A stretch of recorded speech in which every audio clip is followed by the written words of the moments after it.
ከእናንተ ይሁን። ከጌታ ጋር ሁሉ መልካም ነው።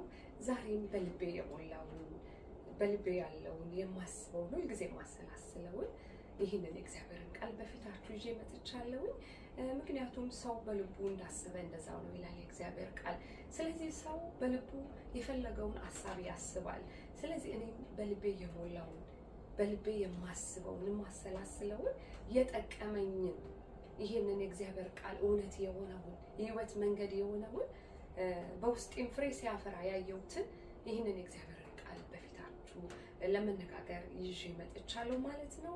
ስለዚህ እውነት የሆነውን ቃል በፊታችሁ እነጋገራለሁ ማለት ነው። ዛሬ ስለ ጸሎት ነው። እንዴት የጸሎት ኃይል በእግዚአብሔር ፊት እንዴት ዋጋ እንዳለው፣ ጸሎት በህይወታችን እንዴት ፍሬን እንደሚያፈራ፣ እንዴት በምንጸልይበት ሰዓት ከእግዚአብሔር ዘንድ ጥያቄዎቻችን እንዴት እንደሚፈቱልን፣ ነገር ግን አብዝተንና ተግተን እንድንጸልይ የእግዚአብሔር ሐሳብ ነው።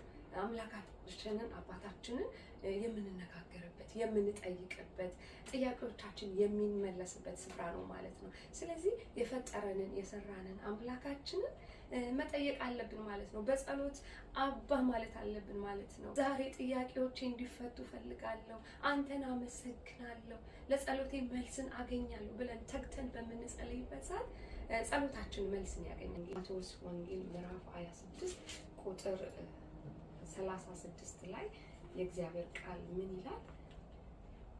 በዚያን ጊዜ ኢየሱስ ከነርሱ ጋር ጌተሰማኒ ወደምትባል ስፍራ መጣ።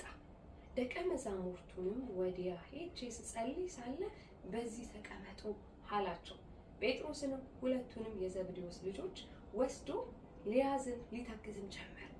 ነፍሴ እስከ ሞት ድረስ እጅግ አዘነች፣ በዚህ ቆዩ፣ ከኔም ጋር ትጉ አላቸው። ጥቂትም ወደፊት እልፍ ብሎ በፊቱ ወደቀና ሲጸልይ አባቴ ቢቻልስ ይቺ ጽዋ ከእኔ ትለፍ፣ ነገር ግን አንተ እንደምትወደው ይሁን እንጂ የእኔ እንደምወደው አይሁን አለ። ወደ ደቀ መዛሙርቱ መጣ፣ ተኝተውም አገኛቸውና ጴጥሮስን እንዲሁም ከእኔ ጋር አንዲት ሰዓት እንኳ ልትተጉ አልቻላችሁም አላቸው።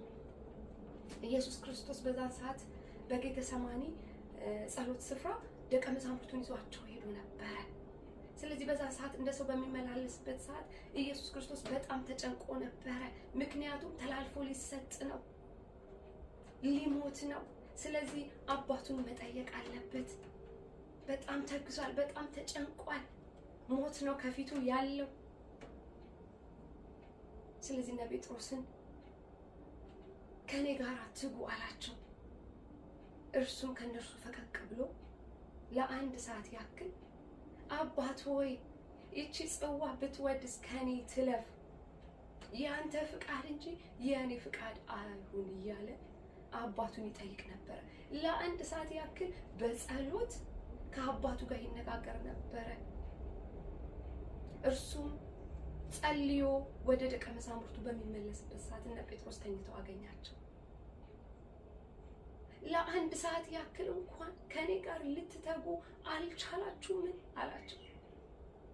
አያችሁ፣ በጸሎት የምናገኘው መልስ አለ ማለት ነው። ጥያቄዎቻችን የሚመለሰው በጸሎት ነው ማለት ነው።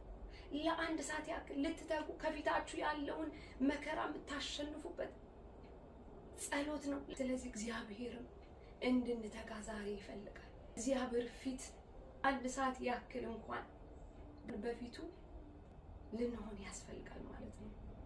የአምላክነቱን ፍቅር በውስጣችን እንደሚፈስ የሚጸልይ ሰው በእውነት ወገኖቼ አይከስርም። የሚጸልይ ሰው ሁልጊዜ በሰላም ውስጥ፣ በመረጋጋት ውስጥ፣ በእረፍት ውስጥ ያልፋል። ጸሎት ትልቅ ኃይል አለው ወገኖቼ። እግዚአብሔርን መጠበቅ የምንችለው ስንጸልይ ነው። የእግዚአብሔር ፍቃድ በውስጣችን ሊፈጸም የሚችለው በጸሎት ነው። ተግተን እንጸልይ። መጸለይ ውስጥ ምን አለ መሰላችሁ? መጠባበቅ እንችላለን፣ መታገዝ እንችላለን ማለት ነው። የእስራኤል ሰዎች ባለመታገዛቸው ራሳቸው አማልክት ተላልፈው ተሰጡ። እንዴት እግዚአብሔር ከፈርዖን ባርነት እንዳወጣቸው፣ እንዴት እግዚአብሔር በተአምራቱ መናን እየመገባቸው ምንጭን እያፈለቀላቸው እንዳጠጣቸው ረሱት፣ ዘነጉት። እግዚአብሔርን ለማነጋገር ከእግዚአብሔር ጋር ምሪት ለመቀበል ወደ ተራራ በወጣበት ጊዜ ሙሴ እነርሱ ግን ለራሳቸው አማልክት ተላልፈው ተሰጡ። መጠበቅ ዋጋ ያስከፍላል። በራሳችን ሐሳብ ተላልፈን ስንሰጥ ዋጋ ያስከፍላል። ስለዚህ እግዚአብሔር ፊት መጠባበቅ የምንችለው በጸሎት ነው ማለት ነው። በጸሎት ስንሆን በመንፈስ ቅዱስ አማካኝነት ምሪትን እንቀበላለን ወገኖች። እዚህ ጋር የእግዚአብሔር ቃል ሲናገር ምን ይላል? ሕዝቡ ሙሴ ከተራራ ሳይወርድ እንደዘገየ ባዩ ጊዜ ወደ አሮን ተሰብስበው ይህ ከግብፅ ምድር ያወጣን ሰው ሙሴ ምን እንደሆነ አናውቅምና ተነስተ በፊታችን የሚሄዱ አማልክት ስራልን አሉት። አማልክት ስራልን፣ ምን እንደሆነ አናውቅም፣ ዘግይቷል። ስለዚህ በፊታችን የሚሄደውን የሚመራልን አማልክት ስራልን አሉ ለአሮን። ያንን አማልክት ሰራላቸው። ያን የጥጃ ምስል የተቀረጸ አማልክትን ሰራላቸው። ለዛ አማልክት በራሳቸው ሐሳብና በራሳቸው ፍቃድ ተላልፈው ተሰጡ። አያችሁ። እግዚአብሔር ግን በጣም አዘነ። ከዛ ከባርነት ከዛ ከግብፅ ስፍራ እንዳወጣኋችሁ ከፈርዖን ባርነት እንዴት እንዳወጣኋችሁ ዘነጋችሁ አላቸው። እነዚህ አንገተ ደንዳኖች ናቸው አላቸው ለሙሴ። እነዚህ አንገተ ደንዳኖች ናቸው። በእውነት ዛሬም እግዚአብሔርን ሳንፈልግ እግዚአብሔርን በጸሎት ሳንጠይቅ በራሳችን ሐሳብ ዝም ብለን የምንገባ የምንወጣ ከሆነ ሁል ጊዜ በማግረምረም ህይወት ውስጥ ሁል ጊዜ ባለማመስገን ህይወት ውስጥ ነው የምንመላለሰው ወገኖች።